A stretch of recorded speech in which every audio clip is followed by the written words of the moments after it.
So who specifically is interested in achieving high authority publication? Well, if you're watching this talk, I'm going to assume that you are.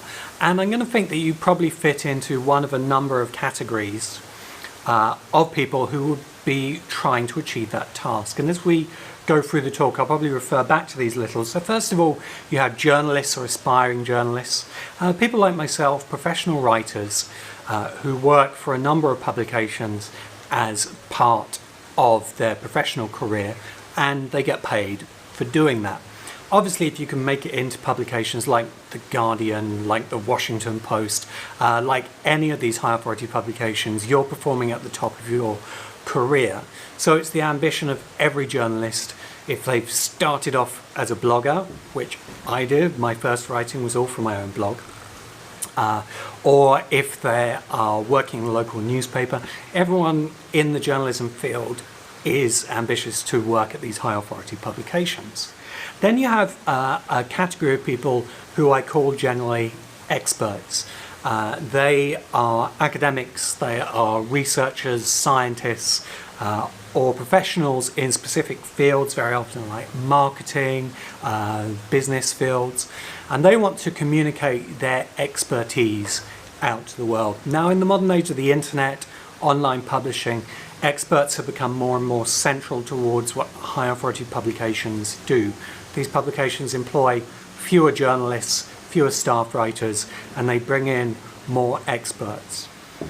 Now, the third category is what we might loosely call influencers. It's a term that's used very widely now in marketing. In fact, influencer marketing makes up about 40% of the average marketing spend for major businesses at the moment. Influencers are people with a big YouTube channel, big Instagram channel, people with a lot of Twitter followers. These individuals do hold a massive influence. Somebody like Casey Neistat, for instance, who's probably the most successful YouTuber out there at the moment.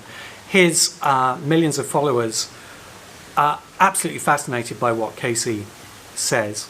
And influencers work with high authority publications in two ways. They often want to write in them to grow their influence, to attract more followers.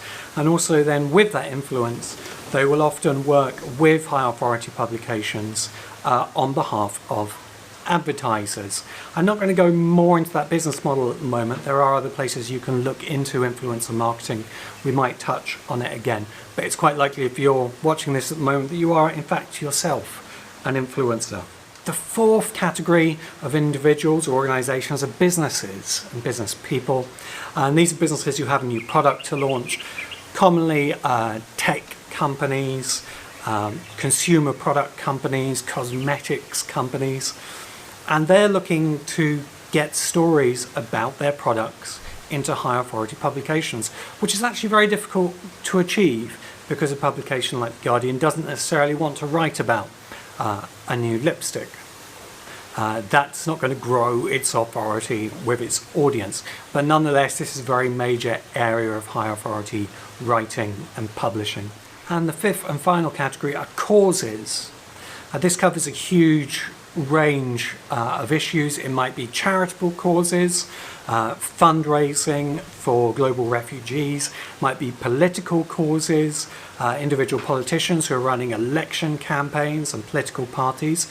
It's really anything that people are trying to get the word out about and persuade an audience around. And of course, all of these causes are absolutely focused on trying to get their message out in high authority publications.